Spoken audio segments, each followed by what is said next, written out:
Can schools prevent misgendering and deadnaming of trans youth?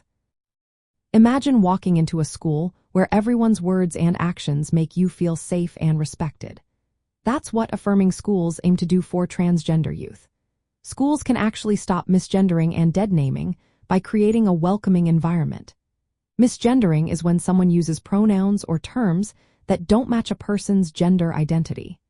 Deadnaming is calling a trans person by their birth name instead of their chosen name. Both can cause real harm, making students feel invalidated and unsafe.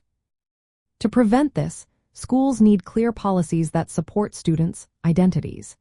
This means requiring staff and students to use the names and pronouns that match each student's gender identity. These policies should protect students' privacy, especially if sharing their gender identity could put them at risk at home or in the community. Schools can also train teachers and staff on gender diversity. This helps everyone understand how to support trans students respectfully and reduces mistakes caused by confusion or lack of knowledge. Creating a positive school culture is key.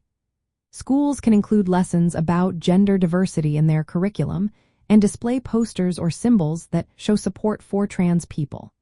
Anti-bullying policies should specifically address harassment based on gender identity and expression. Schools must also follow federal laws like Title IX, which prohibits discrimination based on sex and includes gender identity.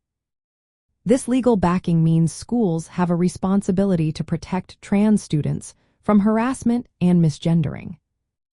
Another important step is avoiding policies that requiring students to tell their parents about their gender identity or name changes if they're not ready.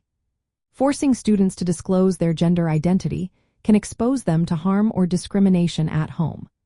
Schools should also provide gender-affirming facilities, like bathrooms and sports teams that match students' gender identities, to help students feel comfortable and included. Some regions have laws that limit what schools can do regarding students, names and pronouns, or requiring parental consent. These laws can hurt trans students' mental health and safety.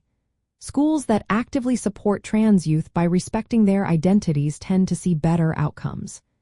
Students feel more confident, do better academically, and are more socially included.